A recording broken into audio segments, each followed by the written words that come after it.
Bonjour tout le monde, ici Patrick Tousignan pour découvrir les distilleries du Québec, épisode 105. Aujourd'hui, on retourne à Val-Alain, à la Vallée Bleue, découvrir trois nouveaux produits à base d'érable. On est avec Missa Payeur. Ça va bien, Missa? Oui, Patrick, merci encore pour l'invitation. Ben, c'est tout le temps le fun avec toi, fait que on risque d'avoir un bon moment ensemble encore. Super. Fait que là, on avait vu que tu as plein de beaux produits, autant de bleuets, cassis, canneberge. Tu as des gins, on avait fait le tour de tous tes 5 gins que tu avais, tes saisonniers, ton traditionnel.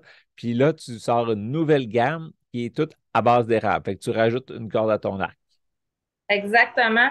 Ça vient aussi de sécuriser l'entreprise dans le sens que on a connu les 3 dernières années, des années un petit peu plus difficiles dans le fruit, avec du gel, les hivers un petit peu plus rigoureux. Donc, on se disait, si on a fait de bleuet, parce que nous, on est artisanal, donc on doit produire notre produit, notre matière première. J'ai dit, ça va faire mal si on n'a pas de matière première. Donc, on avait une érablière, mais qu'on laissait aller un petit peu, fait qu'on a tout remis ça à neuf. On a même acquis un autre érablière pour avoir encore plus de sirop. Puis voilà, on est parti avec les produits d'érable. Là. On a bien développé les produits à base de petits fruits. Là, on apprend à comment travailler le sirop d'érable parce que c'est quand même un nouveau monde. Tu fais un espèce de vin d'érable, toi au rock, là. Vous extrayez l'alcool, puis à partir de cet alcool-là, là, tu t'es amusé. Fait que le premier qu'on va découvrir, c'est ton nouveau gin, le gin érable, 35%, fait qu'un petit peu moins alcoolisé que plusieurs autres. Parle-moi-en. Oui, on a fait le choix de 35 parce que on l'aime pur. J'aime beaucoup faire les cocktails avec, mais je trouvais qu'il se prenait bien à 35 seul. Fait que le gin à l'érable, c'est un gin qu'on a fermenté, le sirop d'érable. Puis, on a fait une macération, on a distillé, on a fait une macération avec nos plantes, genévrier, coriandre, fleur de citron bio, angélica. On a pris pas mal les mêmes plantes qu'on travaille habituellement avec nos autres gins. Puis ensuite, on refait une distillation. Puis la couleur est un petit peu ambrée, mais c'est pas qu'il a fait du feu de chêne, c'est qu'on a rajouté un petit peu de sirop d'érable. C'est pas un produit sucré, c'est juste qu'on voulait faire un rappel, là, vraiment qu'on goûte bien l'érable en le dégustant. Parfait, fait que on va On goûter goûte, le gin. me sacrifie. L'érable est vraiment présente, hein? Oui, ouais, c'est ça, l'érable, ben, l'eau de vie d'érable, là, parce qu'on quand on est juste sur l'eau de vie, c'est un peu différent. C'est pas comme le sirop, mais là, les deux ensemble avec un peu de sirop, ça rappelle vraiment. Il y a c'est pas un côté fumé, mais tu sais, quasiment un petit peu qui ressort peut-être à cause tu sais, du sirop d'érable puis de tout ça. Les, je trouve à date, au nez, c'est sûr que je viens d'ouvrir la bouteille, je viens de le vider. Les aromates sont un petit peu moins présentes, je pense, que dans les autres, hein, Oui, tout à fait. Euh, pas, un dans petit ton peu moins western. présent que dans le western, mais dans nos gins fruités et celle à l'érable, là, c'est pas mal la même base. Wow. En bouche, tes arômes sont vraiment beaux. Non, on sent le petit citron.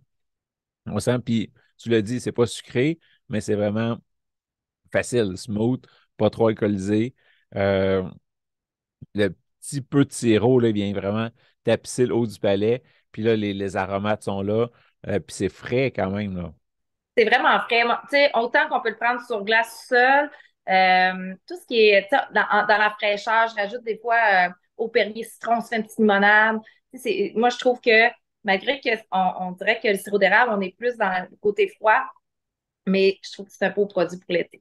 J'aime beaucoup travailler, tu sais, d'étirer mes cocktails avec de l'eau Perrier ou de l'eau pour, tu sais, s'hydrater en même temps, faire durer le plaisir, couper dans le sucre.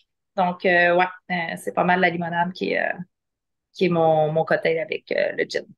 Fait que juste au Perrier, puis t'écrases un citron dedans, le jus d'un citron, tu fais juste mettre des tranches. J'écrase un petit peu de jus de citron, je rajoute des tranches pour tu sais, faire un petit rappel de citron pour la beauté.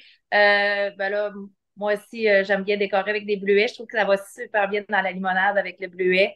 Donc, tout simplement, on est des Québécois. Souvent, je vais rajouter soit ma liqueur à l'érable ou un petit peu de sirop d'érable là, pour faire tuer un peu trop l'acidité du citron. Là. Très, très agréable à date, là. Rock il est très difficile dans le sirop d'érable. Il va garder vraiment, on travaille qu'avec le top de notre sirop annuel, puis le reste, on l'envoie à la fédération. Là. Ce qu'on garde, c'est la crème de la crème. Ça paraît.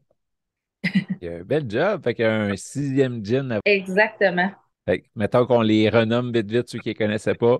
Le Western qui était la base. Après ça, il y avait Oui. les 4 saisons. Fait que, mettons, on commence au printemps. Le printemps qui est le Bonnie à la framboise. On a bleuet citron en été. Ensuite, le petit fruit, le Lascal à l'automne et le Jingle Bell pour Noël orange canneberge. Ouais, puis là, ben, celui-là, il va être à l'année, mais tu rappelles printemps à cause d'érable au début, mais après ça, quand tu l'as acheté à l'érable, tu l'as pour l'été pour faire tes limonades. Exactement. J'ai hâte de voir si tu vas nous sortir aussi des cocktails plus de Noël ou d'hiver avec le même, là. Ah, c'est certain. Maintenant, un de mes alcools chouchous, parce que je le dis depuis longtemps, ça va devenir notre emblème national. C'est comme ça qu'on va rayonner à l'international. Tu nous as sorti un acérum. Exactement. Faut dire que on est vraiment, tu sais, on commence à zéro. On n'a pas hérité de nos arrière-grands-pères, grand-mères pour transformer l'alcool. Fait qu'on est vraiment encore dans l'essai-erreur. On partage entre producteurs nos connaissances et notre acérum, on est vraiment content. En plus, on les voit un petit peu derrière, là, les barils qui sont là, c'est Mathieu Jolibois. Moi, je pousse tous les producteurs à faire avec un tonnelier québécois qui est jeune, qui travaille super bien, qui a sa job à cœur, qui vient avec nous ici. Tu sais, on grandit ensemble. Il a fait des chaufferies à l'intérieur des barriques différentes. Donc, on a notre premier, pour être honnête, on a fait un assemblage, mais on sait vers où qu'on veut s'en aller éventuellement. Fait que nos prochaines chaufferies, lui, il goûte, il en goûte ailleurs aussi. Fait qu'il est capable de nous conseiller au travers de notre cheminement. Fait que le premier, Acérum, pour être honnête, moi, je le présente aux consommateurs plus comme un whisky, parce que le chêne américain qui est fumé est quand même assez présent. En plus, c'est des barils flambant mûrs, là. Donc, pour la première cuvée, là, on est plus vers un whisky qu'un rhum. OK. Donc, un bois plus présent. Oui. Puis là, tu disais que tu as fait plusieurs chauffes, plusieurs tests, assemblés. Vous vous alignez pour quel genre de chauffe pour les prochaines batchs? Ben là, nous, on est un couple hein, dans l'entreprise, fait on a toujours des différents et des opinions différentes. Rock aime beaucoup les choses plus fumées, fait que on va avoir deux produits, là. Un produit plus en douceur pour qui vient me chercher.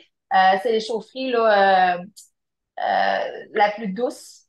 J'essaie de le voir, légère et profonde, ce qu'elle s'appelle.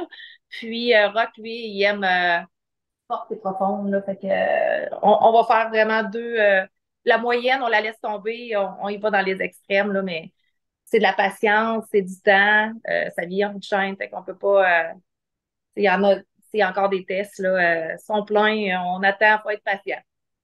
Puis ça ne sera pas toujours du chêne neuf, là, que vous allez pouvoir réutiliser ces barils-là. Donc, ça va ramener une autre dimension aussi, là. Exactement. On va grandir avec ça, voir que les prochains produits qu'on fait, mais tu sais, on a vraiment l'intention d'en acheter d'autres, là. Puisqu'on a la chance, Mathieu il reste à même pas une demi-heure d'ici, là, fait que ça l'aide beaucoup là, pour se procurer les barils. Bien là, je vais faire une petite intermède. Ceux qui n'ont pas vu l'épisode avec Mathieu, allez cliquer juste ici. Après l'épisode, là, mettez-le en bookmark, puis allez revoir cela. Il est vraiment un jeune sympathique, un passionné. Puis c'est le fun de voir un gars qui part comme ça, un tout jeune, qui fait un métier ancestral, puis tu sais, qui se donne, qui triple, là. Fait que ça vaut la peine. Exactement. Donc, 40 d'alcool. Oui. Au début, ça, est-ce que c'est monté, je ne sais pas, mettons 67 ou 70 d'alcool, vous le faites vieillir à 70, puis après ça, vous le rediluez? Comment vous faites? La sérum, il a été monté à, je dirais, là, je veux pas me tromper parce que Rock travaille différemment. Le gin était monté à 95 d'alcool, le distillateur. Souvent, Rock aime travailler. Mais pour la sérum, tout ce qui va en barrique, je suis pas mal certaine là, que c'est plus autour de 75 degrés d'alcool puis qu'il a vieilli à 75 d'alcool en barrique. C'est ça, parce qu'on veut garder un petit peu plus de matière première, là. Si on le monte Oui, trop haut, mais là, il reste juste de l'alcool. Quand on leur dilue, mais c'est plus d'eau. Là, en le montant jusqu'à 70, le 70 va aller chercher un petit peu plus de choses dans le bois qu'un 40. Puis après ça, on a moins d'eau à rajouter parce qu'on est plus proche du 40, là. exactement. Bon, ben, goûtons. Ouais, je me sers aussi. Fait que comme tu disais, oui, le bois de cette batch-là, il est vraiment présent, là, à date au nez. Une chaîne américain. Moi, je l'aime d'amour. C'est dans mon genre de. Typiquement, moi, j'aime les whiskies, j'aime les fûts, mais pas trop. Tu sais, il est pas trop présent. Il est présent, là. On peut pas le nier. Mais ça, c'est tout ce qui est whisky, cognac, c'est dans mes palettes. Puis il y a quand même une petite touche d'érable, là. Oui. On regoute le sirop d'érable dedans, Oh oui. contrairement à d'autres blancs, des fois que c'est juste l'eau de vie pure. Mais là, on a une touche plus de caramel. On a le bois, mais on a l'érable qui revient, là. Oui, tout à fait.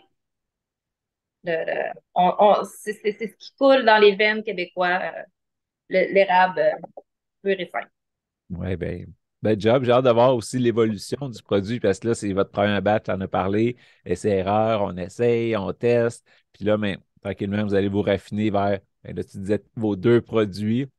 On Exactement. va mettre les On essais. aimerait faire de quoi qui ressemble beaucoup à un rhum, tu sais, le rhum québécois avec notre canne à sucre québécoise, qui est le sirop. Mais c'est ça, quand on a fait ce produit-là, c'est vers là qu'on s'en allait, mais tu sais, ça a donné un super de bons résultats quand même, mais c'est pas, tu sais, c'est ça. On travaille dans l'inconnu un peu, mais on aime ça, on découvre d'autres produits. Ouais, puis une belle finale, là. Moi aussi qui aime le whisky, c'est sûr, tu l'as dit, on essaie de faire une espèce vers le rhum, parce que assez rhum, ça vient de là un peu, mais cette batch-là est un petit peu plus whisky. Fait que très, très beau produit. Quand on sait à quoi s'attendre, c'est super le fun. Puis il y a le petit, je le répète, là, le petit érable qui est vraiment présent. Fait que bel job. Merci. On va reprendre une dernière gorgée. Bon, on ne laissera pas ça là. Puis malgré le 40%, il n'est pas brûlant du tout, là. Non, l'alcool est encore une fois, là, on va donner ce que Rock mérite. Il travaille bien, mais de toute façon, quand il aime, tu sais, jamais qu'on va mettre un produit en bouteille qu'on n'est pas satisfait, qu'on n'aime pas. Encore une fois, il a bien réussi, là, il travaille bien. Puis si, mettons, il y avait une batch d'acérum qui sort pas à son goût du baril, il pourrait toujours la redistiller pour faire un gin avec ou quelque chose comme ça, là. Tout à fait. C'est ça qui est le C'est sûr fun. que oui, on le travaille autrement. Tu sais, on a essayé aussi de différents sirops d'érable, la distillation. Jusqu'à maintenant, on est vraiment, tu sais, on aime travailler avec le sirop d'érable de qualité. C'est celle-là qui au goût est parfaite. En distillation, je trouve que le produit qui sort au bout, il n'y a pas de défaut à l'intérieur. Ouais, t'as raison. Tu sais, l'alcool et les arômes sont juste des beaux arômes. Il n'y a pas un petit quelque chose off là, qui dit ah, peut-être au goût ça va passer, mais non, les arômes sont beaux au nez, c'est beau en bouche. Super, là. Merci, c'est gentil. À partir de ça, j'imagine, là, de la sérum ou de l'eau de vie, vous faites un liqueur d'érable, hein. Vous l'appelez aussi le mistel d'érable. Peux-tu nous en parler un petit peu plus? Oui, c'est le petit bijou. La Vallée on amène nos clients à cabane à sucre à l'année. Donc, la liqueur d'érable, euh, ça goûte le réduit, c'est bon. Puis même les gens, tu sais, qui sont pas une dent sucrée, qui arrivent à la boutique, c'est une obligation. C'est une obligation d'y goûter. Moi, je le présente un peu, on l'utilise comme un amaretto. Tu sais, je vais faire un amaretto sour avec, soit avec juste du citron frais, soit avec un blanc d'œuf. Il se prend bien. On va le prendre aussi comme un cidre de glace avec des fromages. Fait que je trouve que on est vraiment là, sur une belle douceur. Fait que celui-là, on est à 16 d'alcool. Exactement. C'est une mistelle. Bon. Pour s'appeler Mistel, c'est parce que euh, ben là, c'est alcool et sirop d'érable. C'est juste ça ou il y a une fermentation d'érable un peu avant? Comment que ça se Il y a une passe? petite fermentation d'érable à peine, puis ensuite, on arrête la fermentation en rajoutant de l'eau de vie d'érable. Ben, de l'eau de vie de sirop d'érable, c'est important de préciser parce qu'il y a de l'eau de vie de sirop d'érable. Nous, on travaille vraiment, on fermente que le sirop d'érable et non l'eau d'érable. OK, ouais. Mais l'eau d'érable, il aurait fallu que tu passes au moins à l'osmose pour garder un peu de sucre. Parce que juste l'eau, c'est un Non, pour non, c'est ça. 60 là, avec, ça ne fermenterait pas grand-chose. Ça t'en prendrait des bâches d'alambic à la grosseur que tu as pour faire 1 litre d'alcool, là. Exactement. Mais dans ma connaissance, dans notre entourage, il n'y a plus personne qui a plus d'osmose. Là, tu sais, ça a changé la vie de tous tu sais, de tous ceux qui font du sirop d'érable. Là, on coupe beaucoup le temps de travail. Ouais, puis le coût énergétique aussi de chauffer tout ça, là. Puis le fait aussi de partir du sirop, c'est on part avec quelque chose d'un petit peu plus caramélisé parce que ça a bouilli, ça a chauffé, Oui, contrairement à juste l'eau, même si c'est bien sucré, qui aurait juste le sucre, mais il n'y a pas le côté caramel, on le perd, ça, là. ça fait. Là, on est au Québec, là. Oui, puis Moi, quand même pas trop sucré. Oui, on le sait, on s'attendait que ça soit du sirop d'érable, on le goûte, mais il est bien balancé, là. On est plus, comme tu disais, vers le réduit. Euh, exactement. le goût que ça laisse en bouche, on est comme un peu de la tire d'érable, tu sais, super bon. Dans la neige, fait qu'il y a avec beaucoup de neige dans ta tire, là. Oui, Mais ben, c'est ça, c'est pas, ça c'est- fatigue pas, là. j'ai plusieurs clientes ou clients qui me disent, j'ai l'impression, elle dit, moi, je fais le tour des cabanes à sucre juste pour manger de la tire. Elle dit, là, je l'ai chez nous en tout temps. Fait que, oui, tu sais, sirop d'érable, on goûte le. Des fois, dans des produits d'érable, on va avoir l'impression qu'il y a des saveurs d'érable. Là, on est, tu sais, pour nous, ça serait une insulte. Là. On est des producteurs de sirop d'érable. Il faut que ça goûte le bon sirop d'érable. Fait que, ouais, la petite liqueur, là, ben, tous les produits, on est fiers, là, mais la liqueur, on s'attendait pas, je m'attendais pas à avoir de quoi qui sortirait aussi bien. Quand tu fais ta fermentation d'érable au début, est-ce que tu as beaucoup dilué ton sirop d'érable? Tu sais, tu pars de ton 66 brix, tu le baisses à combien avant de le faire fermenter? Là, Patrick, que tu me prends au dépourvu. On est vraiment là. Avant, j'étais complètement en bas. Là, je suis vraiment dans le bureau, là, la paperasse, puis Rock, il est main. Je sais qu'il réduit avec de l'eau, mais à combien de briques, là, je ne saurais, tu sais, je dirais n'importe quoi te dire quelque chose. Donc, et c'est sûr qu'il réduit, mais à combien de briques, je ne sais pas. Parfait. Fait qu'on l'écrira peut-être dans les commentaires en bas du vidéo Ah, quand Rock aura répondu. Mais puis j'admire ta franchise. C'est normal de ne pas tout savoir. Puis c'est le fun de le dire quand on ne sait pas. Fait que merci. ça fait plaisir. Ouais, la franchise, la transparence, ça fait partie de mes valeurs. Ouais, Fait c'est dur que, de pas prendre de gorgée, hein? Mais tu sais, dans un café, tu sais, un café dessert, tu sais, il y a 16. Des fois, on ne veut pas trop rajouter de l'alcool dans un café, là, juste le petit 16 là, va faire un petit plus le week-end, là, mais moi, je trouve que il se met dans les recettes, il faut des sirops simples, la liqueur à l'érable. Ben, moi, je dis une liqueur, je ne serais pas supposée, là. Je- J'aurais aimé ça pouvoir l'appeler liqueur, mais une liqueur doit être au-dessus de 22 d'alcool. Mais je trouvais qu'on l'a essayé. L'alcool était trop présent, donc on a préféré rester dans la mistelle. OK. Ben, c'était ça ma prochaine question. Si tu avais fait le test à 22, 23 là, Oui. pour voir. Ouais. Ben, Ouais. C'est sûr qu'avec le temps, probablement que tu sais, l'alcool serait tu sais, dilué, mais tu sais, il aurait estompé un peu, mais je préférais avoir de quoi qui, tu sais, de pas camoufler le sirop d'érable, de rester dans une petite douceur, là. ouais, puis ben, ceux qui sont habitués à l'amaretto, c'est un peu justement la même sucrosité, l'onctuosité qu'on a dans un amaretto qui est normalement à 23. Ça veut dire que celui-là il va être un peu moins sucré pour rester balancé, mais en bouche, là, ça fait penser un petit peu à ça avec le beau côté érable qui ressort. Exactement. Souvent, tu sais, vu que moi, je suis pas une dent sucrée, l'amaretto, j'adore ça, j'adore les amaretto sour, mais sais, je trouve toujours que le sucre est un petit peu trop élevé avec la mistelle à l'érable. Euh, En plus que c'est un sucre naturel, j'aime vraiment l'effet que ça donne. Si on met le blanc d'œuf, ça goûte la tarte au citron, c'est tellement bon. Fait que je trouve que, puis on est dans un connu, tu sais, on est dans le terroir à 100%. Fait que ça aussi, ce côté-là, là, vient me chercher. Ouais. Que l'été qui commence, vous êtes ouvert assez souvent la boutique. On peut passer vous voir 7 jours facilement, sur là. 7. 7 jours. Si on nous manque, non, mais à partir de cette semaine, on est ouvert 7 jours sur 7. Nos jours, nos heures sont toujours à jour. Donc, que ce soit sur Google, que ce soit sur Facebook, sur mon site Internet. Le Facebook, il faut juste faire attention. Des fois, les gens se font méprendre parce qu'il y a plusieurs années, on s'est fait hacker.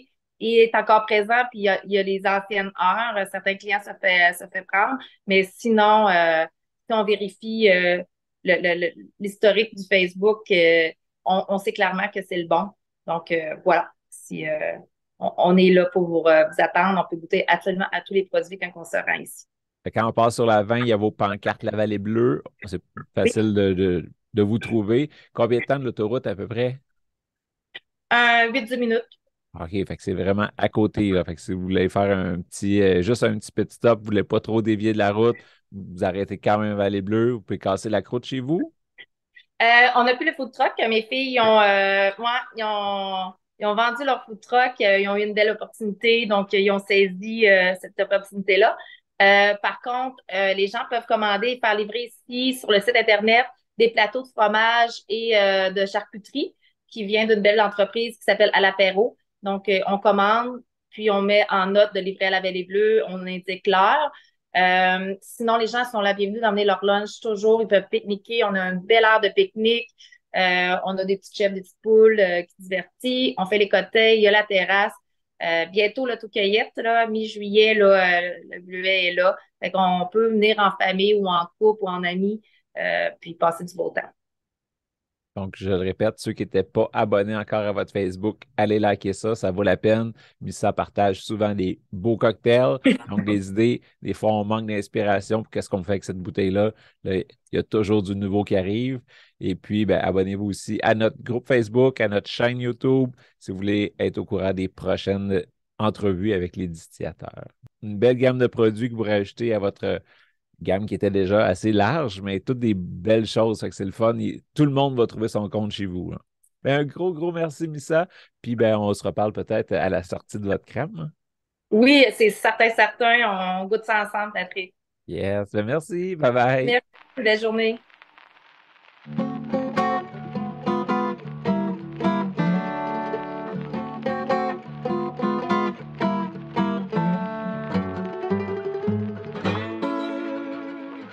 Laisse-moi te parler de mon partenaire, Nevu Matrix, la nouvelle matrice pour réussir ensemble. C'est grâce à eux si je peux vivre mon rêve de vous partager toutes ces belles aventures parmi les distilleries du Québec. Clique sur le lien en bas. Toi aussi, tu mérites de vivre ton rêve.